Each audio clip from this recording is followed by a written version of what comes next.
شفاعتی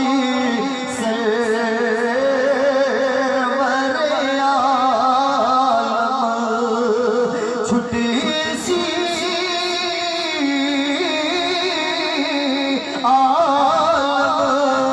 سارا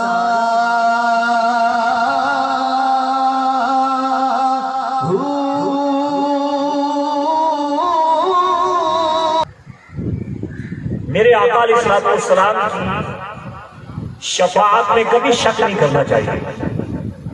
میرے آقا نے ارشاد فرمایا میری شفاعت میری امت کے گناہگاروں کے لیے ہے۔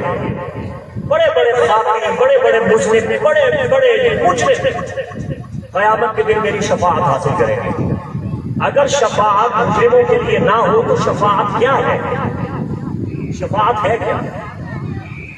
نیکوکار تو جنت میں جائیں گے، متقی پارسا نیک لوگ جن کا عقیدہ اچھا ہے، جن کا عمل اچھا ہے، وہ تو جنت میں جائیں گے اپنے عمل کی وجہ سے۔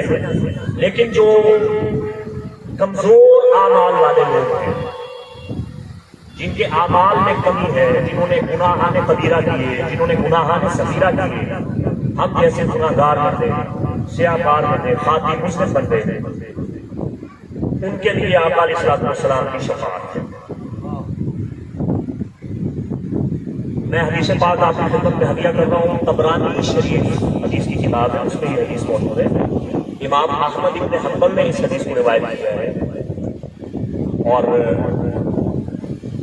رئیس المفسرین جو درجہ اول کے مفسر قرآن ہے، جن کی تفسیر کو پہلا درجہ حاصل ہے تفسیر قرآن میں، امام محمد اسماعیل عماد الدین شافعی دمشقی رحمۃ اللہ تعالی علیہ، جن کی تفسیر ابن کثیر ہے، انہوں نے بھی یہ حدیث کی ہے۔ تین حوالے میں نبی طبرانی، مسند احمد ابن حنبل اور امام ابن کثیر، ان تینوں نے لکھا کہ حضور علیہ السلام کی ایک خادمہ تھی، کنیز تھی حضور کی، اس کا نام تھا بریرہ رضی اللہ تعالیٰ عنہ۔ بریرہ سرکار کے گھر میں صفائی کی جھاڑ پوچھ لیا کرتی تھی، سرکار کے برتن دھویا کرتی تھی، سرکار کے مبارک کپڑے دھویا کرتی تھی۔ کتنے اعزاز کی بات ہے، کتنے بڑے فخر کی بات ہے۔ تو ایک بار بریرہ بازار سے گزر رہی تھی تو اسے ایک شخص نے تانا دیا، اور کیا تانا دیا کہ بریرہ تو جو رسول اللہ کی خدمت کرتی ہے، یہ قیامت کے دن تیرے کسی کام نہیں آئے گی۔ تو بریرہ نے کہا کہ میرے آقا سید الانبیاء ہے، ان کو اللہ نے شفاعت عطا فرمائی ہے، اگر میں گناہگار بھی ہوں تو میرے آقا، میرے مالک، جن کی میں نوکر ہوں، جن کی میں کنیز ہوں، وہ قیامت کے دن مجھے بخشوا لیں گے۔ تو اس بندے نے بحث کی، اس نے کہا تجھے نہیں بخشوا سکتے، بخشنے کا کام اللہ کا ہے، محمد مصطفیٰ نہیں بخش سکتے۔ توجہ ہے؟ تو بریرہ رضی اللہ تعالیٰ عنہ بڑی پریشان ہو گئی، بارگاہ رسالت میں حاضر ہوئی اور عرض کی یا رسول اللہ، مجھے ایک بندے نے جھگڑا کر کے یہ تانا دیا ہے کہ تیرا آقا، تیرا مالک تیری شفاعت نہیں کروا سکتا، بخشنے کا اختیار اللہ کے پاس ہے، تیرا مالک تیری بخشش نہیں کروا سکتا۔ صاحبان توجہ رکھیے گا، میرا یہ جملہ سنیں، اگر میں سمجھا نہ سکا میرا نقصان، اگر آپ نے نہ سمجھا آپ کا بیڑا غرق ہو جائے گا۔ ذرا توجہ سے سنیے گا۔ جب بریرہ نے یہ کہا تو آقا علیہ السلام نے فرمایا ان ابلیس یتطاول بطمع الشفاعہ، بریرہ میری شفاعت کا منکر تو شیطان بھی نہیں ہے۔ یہ امام احمد بن حنبل نے لکھا ہے، یہ طبرانی نے لکھا ہے، امام ابن کثیر نے لکھا ہے۔ آقا علیہ السلام نے فرمایا میری شفاعت کا طلبگار تو شیطان بھی ہے، لیکن میں اس کی شفاعت نہیں کروں گا، میں اس کی شفاعت، شیطان کی شفاعت نہیں کروں گا۔ لیکن شیطان بھی یہ طمع رکھتا ہے، اور شیطان کا بھی یہ عقیدہ ہے کہ محمد مصطفیٰ سب کو بخشوا سکتے ہیں۔